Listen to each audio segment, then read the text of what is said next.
Bonjour à tous. Continuons donc ces présentations de vidéos et de l'utilisation de la nappe de pression autour de l'activité de positionnement. Avant tout, petit correctif. Je vous ai dit la dernière fois que le fait d'utiliser un élément de calage sous la mousse, voilà, si je le mets dans le bon sens, à un moment donné, avec la pression sur l'élément, en fait, la mousse va absorber. On va avoir un relief en dessous et quasiment le dessus va rester plat. Ce que je disais, hein, c'est pas que ça l'annule totalement, ça le réduit considérablement. Il ne faut pas considérer que c'est quelque chose qui ne fonctionne pas, parce que ça annulerait tout le travail que propose PhysiPro, et qui pourtant propose quelque chose de très intéressant. Ce que ça veut dire, c'est que quand on procède, comme je l'ai montré l'autre fois, avec des éléments de posture, par exemple de cette manière-là, on va avoir quelque chose qui correspondra aux besoins de la personne. À partir du moment où on va rajouter une surépaisseur de mousse, il va falloir les surdimensionner pour retrouver en surface le design que l'on avait avec ces éléments-là.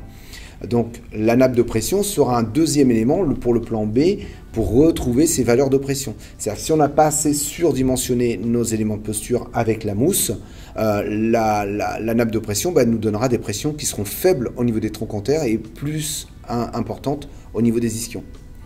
Je reviens, c'est pas utile de faire ça en simulation, parce qu'en simulation, on cherche les interactions sur du plan dur des possibilités de correction.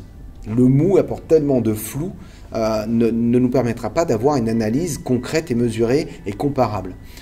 C'est pour ça qu'il faut rester toujours sur le dur et ensuite amener le mou pour le confort. Attention, si on a un écartement comme celui-ci et qu'on rajoute, hop, j'essaie de me mettre dans le bon sens, voilà, et qu'on rajoute une épaisseur de mousse, il va falloir les écarter en fonction de la quantité de mousse que l'on va mettre. Parce que si on reste sur cette largeur-là et qu'on met 5 cm de mousse, on aura un truc tout rikiki en haut qui ne correspondra pas du tout à ce relief. Donc, quand on fait une simulation comme ça, deux choses: compenser l'épaisseur de la mousse pour le relief, retrouver le relief, et compenser les hauteurs pour toujours retrouver à peu près l'équivalent sur le dessus de la mousse. Aujourd'hui, je vous propose de parler de ce que j'ai annoncé l'autre fois, la méthode du toucher-couler.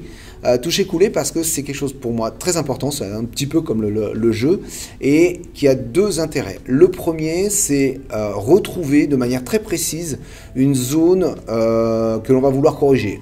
On va prendre l'hyperappui, qui est le plus commun, une zone d'hyperappui dans un coussin, et d'essayer de comprendre pourquoi il y a cette zone d'hyperappui, ou alors de vouloir agir, notamment faire une zone de décharge dans cette partie-là. L'autre raison, c'est justement quand on a des éléments de posture, je reprends cet élément sous-trochantérien, on va le mettre dans ce sens, on va se poser la question, est-ce que le trochantère n'est pas tombé à l'intérieur, ici, ou est-ce qu'il est vraiment dans cette zone-là, est-ce qu'il est sur l'angle ici, etc., etc. Et ça, eh ben nous, pour pouvoir le retrouver, on va éventuellement, là, je vais mettre la main sous la nappe, je vais palper, et là, hop, on voit, je trouve mon trochantère, il est là. Alors, il est un petit peu hors champ. Je vais le faire de ce côté, je tire la nappe, je passe la main sous la nappe, et je vais chercher le trochantère. J'ai le repère osseux, il est là. Le repère osseux est ici. Donc ça veut dire que moi, je vais pouvoir aller dans le menu, activer point, et mettre un point ici.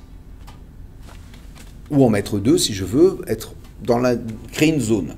Donc ce point, voilà, il me montre qu'il y a 0 mm de mercure de pression puisqu'il n'y a pas de contact. Faisons un autre point, on y reviendra tout à l'heure. On va faire un autre point sur un ischion. On va prendre celui-ci qui charge bien fort, là, et on va lui mettre un point. Et là, il donne 360 mm de mercure. Bon, normal, je suis un peu incliné vers l'ordinateur. Même pas, non, c'est de l'autre côté. Comme je suis en face, droite et gauche, c'est pas évident. Du coup, on a une valeur de 300 et quelques, là c'est descendu à 320. Bref, zone de pression très importante. On veut agir, on veut décharger cette zone-là. Pour des raisons XY, on veut faire un trou, une cupule, pour décharger cette zone-là. On a mis le point en place, on s'arrange à ce que la nappe ne bouge pas. Donc il faut qu'une personne sécurise la nappe pour qu'elle reste en place sur l'assise du fauteuil durant le transfert de la personne. La personne sort de son assise et nous nous retrouvons donc avec la nappe de pression complètement libre, en place, elle n'a pas bougé. On a nos points. Ce qui fait que si je mets le doigt dessus, je vais pouvoir rechercher tout doucement. Voilà, on voit le point, hop, là, et je vais monter et j'y suis presque. Ah, là, voilà, là j'y suis.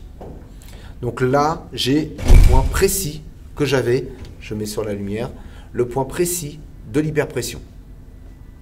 Maintenant, juste en levant la nappe de pression, je vais pouvoir repérer la zone d'hyperpression. Je vais pouvoir creuser, je vais pouvoir éventuellement couper la mousse en petites, faire des scarifications, hein, comme on dit, sur la mousse, et ça va nous permettre donc de travailler sur cette zone-là. Attention, prenons l'exemple ici. Nous avons le bassin, c'est comme si j'avais coupé le coussin avec les deux zones de trous pour les ischions ici. Donc tout va bien, les ischions sont en passe. Mais à partir du moment où il n'y a pas les calages latéraux, à partir du moment où on n'est pas franc et précis dans ce calage-là, la personne va pouvoir se décaler. Et si elle se décale légèrement, elle va se retrouver sur les sommets des trous, sur les bords des trous, et on va faire pire que ce qu'on voulait. Puisque là, on va augmenter, par ces toutes petites zones, par ces bords-là, on va augmenter les pressions dans une zone qu'initialement on a considérée comme sensible. Donc il est impératif qu'à partir du moment où on commence à faire des trous dans un coussin, où on va chercher des zones de décharge, il faut fatalement qu'il y ait des calages francs et qu'il n'y ait pas de possibilité de déplacement. Si vous avez 1 cm de déplacement de chaque côté, c'est-à-dire 2 cm, il va falloir qu'il y ait de chaque côté du trou un décalage de 1 cm. Ce qui veut dire qu'on va se retrouver avec des béances, des trous énormes, et le bassin va tomber au fond. Et il n'y aura pas d'effet de décharge, parce que les trous seront trop gros pour compenser les déplacements. Donc travailler sur la décharge en creusant les coussins, ça peut être une bonne chose, mais ça mérite d'avoir à côté des butées franches pour permettre au bassin de rester en place.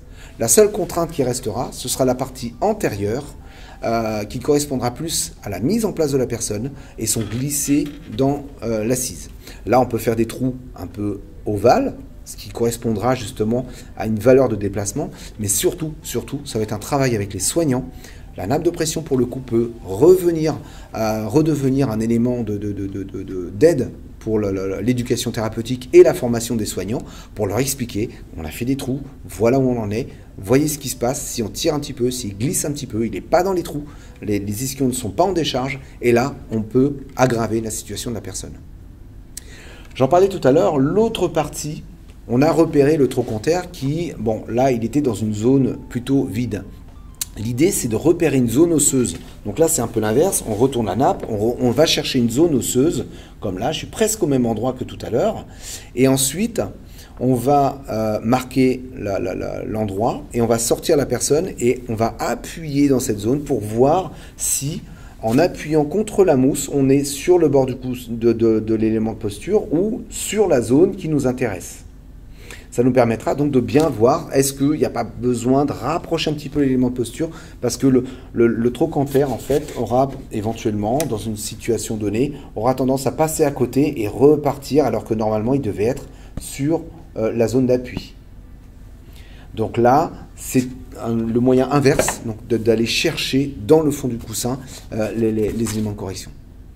Voilà pour aujourd'hui. Merci, à bientôt.